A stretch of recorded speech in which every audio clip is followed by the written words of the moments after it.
Hello guys, welcome back. As you know, I love traveling and taking photos on my trips. People ask me how I take those effortless photos. Well, the truth is I plan a lot. Behind every shot, there's a lot of thinking, a lot of planning to make them seem effortless and aesthetically pleasing.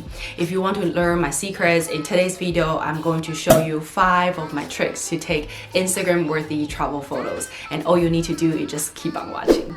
If you're new here, my name's Crystal. I make videos about travel, self-growth, and relationship. If you enjoyed today's video, please feel free to like it or subscribe to my channel, and don't forget to click the bell icon so you don't miss my new videos. So my trick number 1 is actually a homework that I do on a regular basis, which is to bookmark the Instagram photo that I like and save them into different folders and albums. So for me, I have different folders based on the bucket list that I have, like France, like Spain, like Italy, Turkey, and Morocco. By constantly collecting these ideas and inspirations, it saves me a lot of time when I'm ready to travel. And also, this whole process reminds me of the places I want to go. So the more you look at it, the more possible you're going to make it happen, right? So my trick number 2 is do your homework about the place you are visiting. So after I decide where I'm going, I will start researching about the place. I like to use hashtags or geotags about a place like Spain or Morocco to see people's picture and get to know about the place, the history, the tourist locations, or some local spots that I want to go. And then again, I bookmark to help with my creative process. I will also go to the website and the Instagram page of a hotel or resort that I'm staying at to kind of take a look at their vibe, their color theme, their lifestyle photos. Sometimes they have a beautiful pool, a cabana, a fire pit, a flower gardens, or a unique architecture that I want to shoot at. So you want to keep those in mind. Okay, so after you collect all these amazing ideas, now it's time to plan your outfit, which is my trick number 3. Plan your outfit according to the place you are going to achieve that aesthetic look.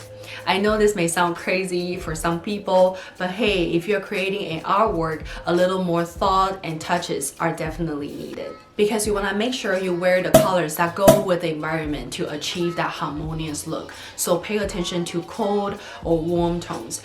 Sometimes it's also fun to play with contrast to make your outfit pop.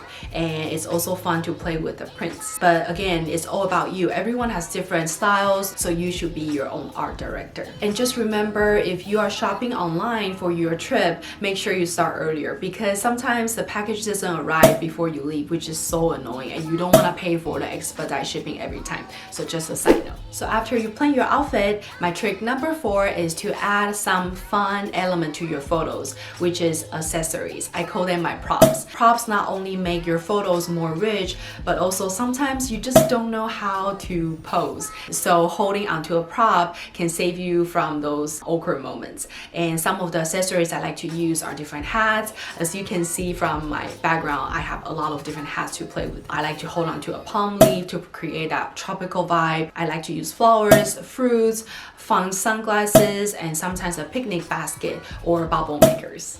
Last but not least, after you do your research, you plan your outfit, and you have your props ready, my trick number 5 is to get to the location earlier to avoid a crowd.